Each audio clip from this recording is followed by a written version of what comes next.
In the quiet Spanish village of San Esteban, time seemed to move slower than anywhere else. The streets were narrow and paved with old stones that had been walked on for generations. White houses with clay roofs leaned toward one another as if sharing secrets. Every morning the church bell rang at exactly 7, echoing across the small valley where olive trees covered the hills like soft green waves. Most of the people in San Esteban were old. The young had left long ago for cities, Madrid, Barcelona, even other countries. They had gone searching for work, excitement, and lives that moved faster than the gentle rhythm of the village. What remained were quiet homes, slow footsteps, and elderly neighbors who knew each other's stories by heart. One of those people was Dona Carmen Alvarez. Carmen was 78 years old and had lived in the same house for more than 50 years. Her husband Miguel had died a decade earlier, and since then the house had grown quieter with every passing year. The sound of laughter that once filled the rooms had disappeared, leaving only the ticking of the kitchen clock and the distant church bell to keep her company. Behind her small house stood a tiny garden. It wasn't large, but it was beautiful in its own quiet way. Lavender bushes lined the stone path, white roses climbed along the wall, and in the center stood a small statue of the Virgin Mary carved from pale stone. Miguel had bought the statue many years ago from a monastery in the mountains. "She will watch over this house," he had said when he placed it among the flowers. For years Carmen watered the plants every morning and greeted the statue as if it were an old friend. "Good morning," she would say softly while tending the roses. But lately the garden had begun to feel different, lonelier.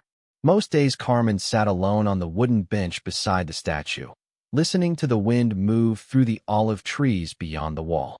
Sometimes hours passed without hearing another human voice. One quiet afternoon in early spring, Carmen noticed something unusual. An old man she had never seen before stood near the garden gate. He looked confused, almost frightened, as if he had wandered there by accident. "Are you looking for someone?" Carmen asked gently. The man hesitated. I don't remember," he said slowly. His name, Carmen later learned, was Don Rafael. He had recently moved to the village to live with his daughter after his wife passed away. But his daughter worked long hours in the nearby town, leaving Rafael alone most of the day. He had simply been walking without direction, without purpose, without company. Carmen invited him into the garden. "Sit," she said, pointing to the bench. "The afternoon sun is warmer here." Rafael sat down quietly beside her. For a few minutes neither of them spoke. The only sound was the soft buzzing of bees among the lavender flowers. Then Rafael looked at the statue of the Virgin Mary. "She looks peaceful," he said. Carmen nodded. "She keeps me company." The man smiled faintly, and somehow, the silence between them didn't feel heavy anymore. Over the next few days, something curious began to happen. More elderly villagers started wandering toward Carmen's garden. Some had heard about the peaceful bench beneath the roses. Others simply found themselves drawn there without knowing why. There was Don Luis, who had lost his wife 2 winters earlier. Dona Isabel, who rarely left her house since her children moved away. Antonio, who spent most of his days sitting alone in the empty village square. One by one they came, and each afternoon the small garden filled with quiet conversation. At first they spoke about ordinary things, weather, old memories, the harvests of years long gone. But slowly the conversations grew warmer. Laughter returned. Stories were shared. The lonely silence that once surrounded Carmen's house began to fade. One evening as the sun was setting behind the hills, Carmen noticed something strange. A small tear-shaped drop of water glistened on the statue's cheek. She stepped closer. The stone face looked exactly the same as always, calm, gentle, peaceful. Yet the tiny drop of moisture caught the golden sunset light, as if it had just appeared. Carmen touched the stone gently. It was warm.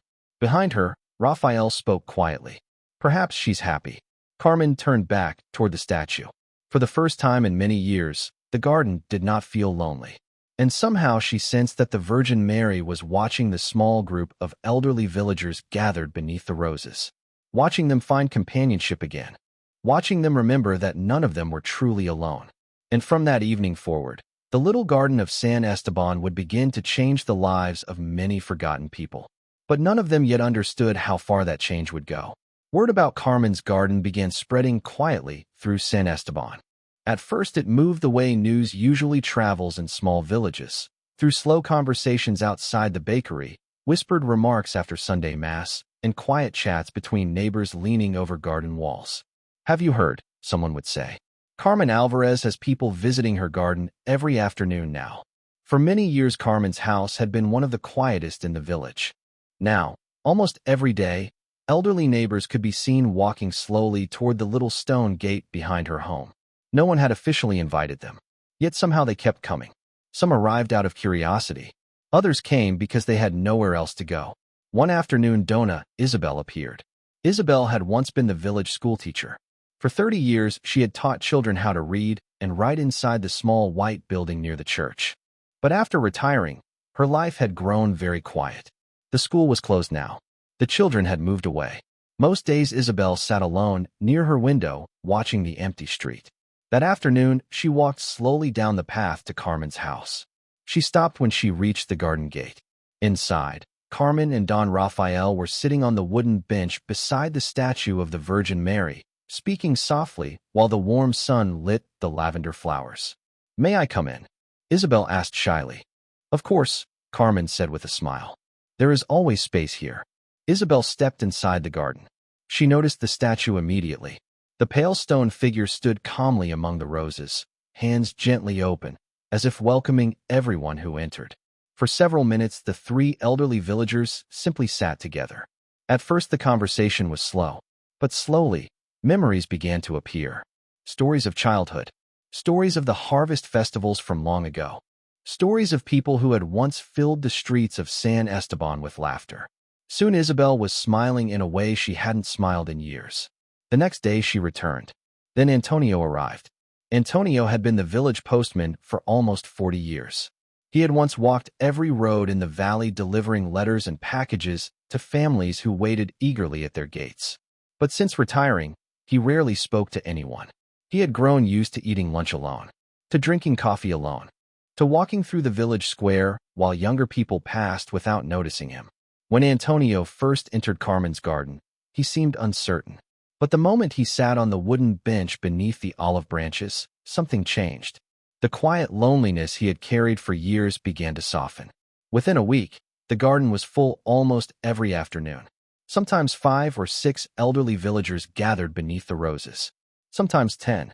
They brought small things with them: fresh bread, oranges from their trees, old photographs from decades ago. They shared stories about the past, about the village, about their families. And slowly, the silence that had filled their lives began to disappear. One evening, as the sun began setting behind the hills, Carmen noticed something unusual again. A faint shimmer of moisture appeared on the statue's cheek. She stepped closer. The same tiny tear-shaped drop glowed in the golden evening light, just like the night before. But this time, Carmen didn't feel frightened. Instead, she felt something peaceful. Behind her, the group of elderly neighbors were laughing softly while Rafael told an old story about a festival that had taken place 50 years earlier. Carmen looked at the statue. Then she whispered quietly, "Thank you." Over the next few days, something even stranger happened. The garden began attracting people who had been the loneliest in the village. Some of them did not know anyone there. Some had lost their spouses. Some had families who lived far away. Yet each of them somehow found their way to Carmen's small courtyard. It was as if the statue of the Virgin Mary was quietly calling them there, calling them toward warmth, toward companionship, toward the simple comfort of sitting beside someone who understood what it meant to grow old in a world that had moved on without them. Lucia, Carmen's young granddaughter who had come to stay for the summer, watched everything carefully. One evening she looked at the statue and asked softly, "Abuela, why are they all coming here?" Carmen thought for a moment before answering. "I think," she said gently, "that sometimes people just need a place where they feel seen." Lucia looked up at the peaceful stone face of the Virgin Mary. The statue seemed almost alive in the golden sunset light. And in that quiet moment, the little girl had a strange feeling. It felt as though the Virgin Mary was not crying out of sadness, but out of compassion, because she could see the loneliness in the hearts of the old people of San Esteban, and she was quietly bringing them together. But the greatest miracle of the garden had not happened yet, because soon something would occur that would make the entire village understand why the Virgin Mary had chosen that little garden to change their lives. By the end of summer, Carmen's small garden had become the warmest place in San Esteban. Every afternoon, the wooden gate creaked open as elderly villagers slowly made their way down the stone path between the lavender bushes. Some walked with canes. Others leaned gently on the arms of friends they had only recently met. But almost all of them carried the same quiet feeling inside their hearts: loneliness. And somehow, that loneliness seemed to fade the moment they stepped into the garden. Carmen placed more chairs beside the old wooden bench so everyone could sit comfortably beneath the olive tree. Sometimes someone brought bread, sometimes oranges, sometimes an old photograph that started a long conversation about the past. The statue of the Virgin Mary stood silently among the roses, watching everything. Lucia often sat nearby drawing pictures while the elderly villagers talked and laughed. To her, the statue no longer seemed like a cold piece of stone. It felt like someone who was listening.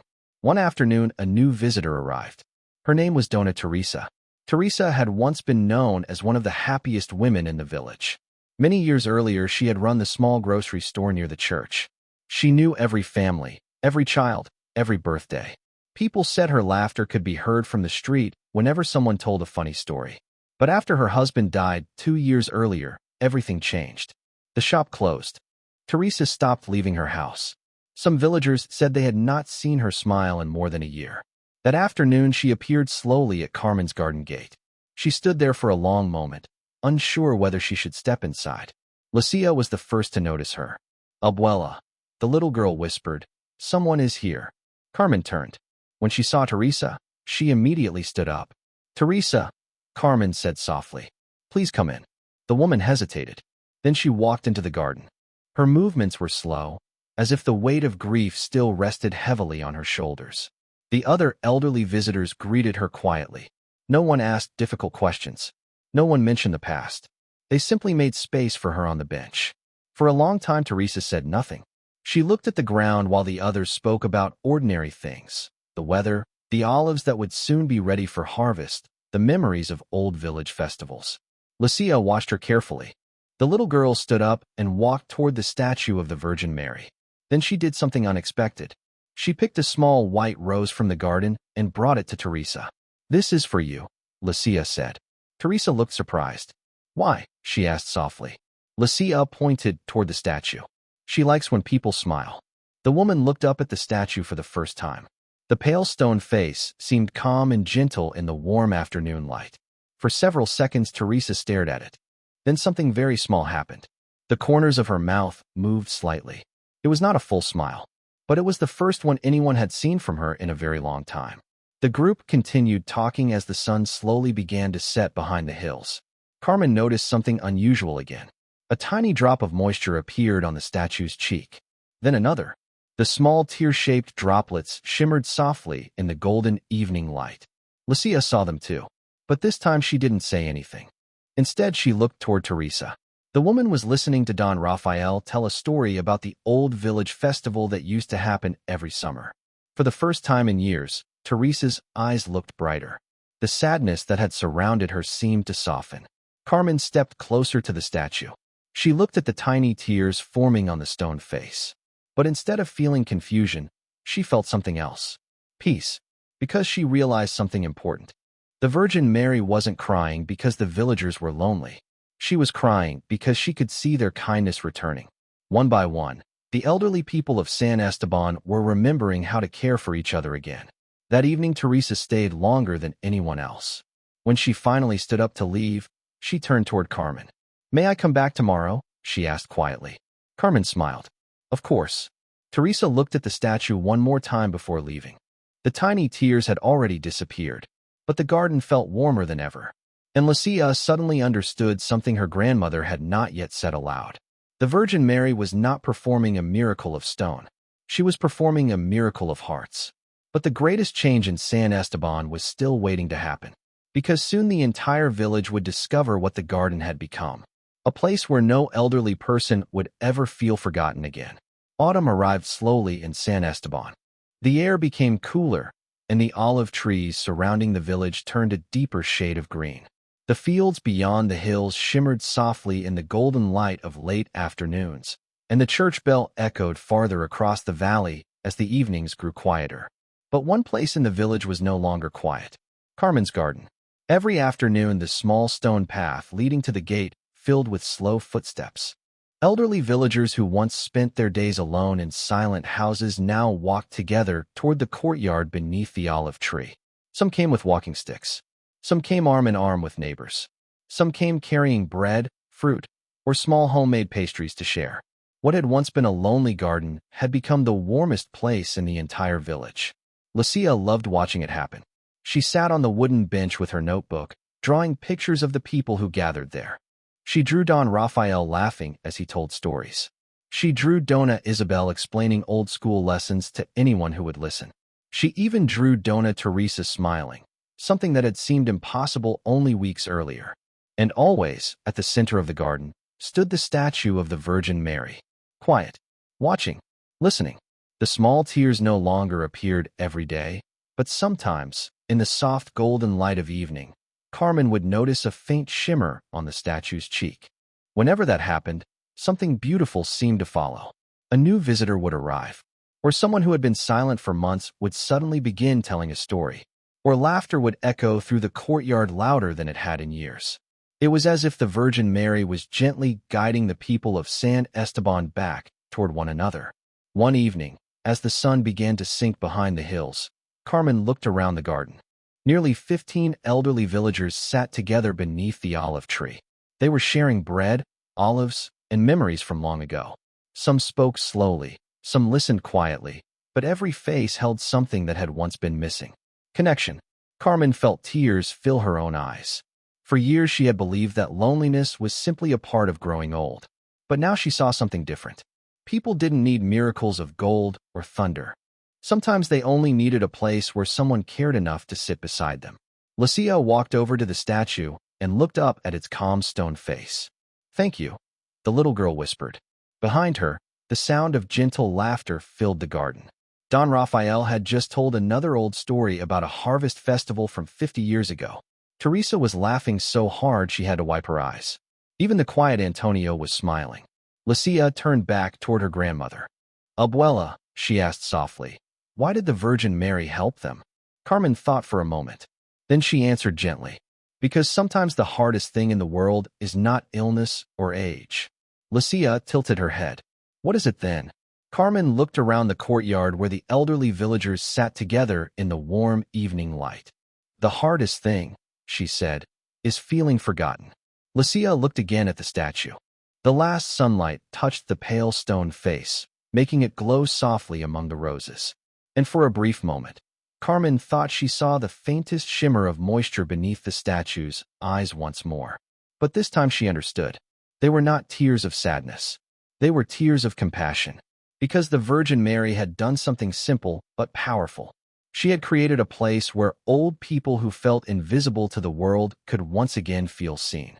A place where stories were shared, where laughter returned, where loneliness slowly disappeared.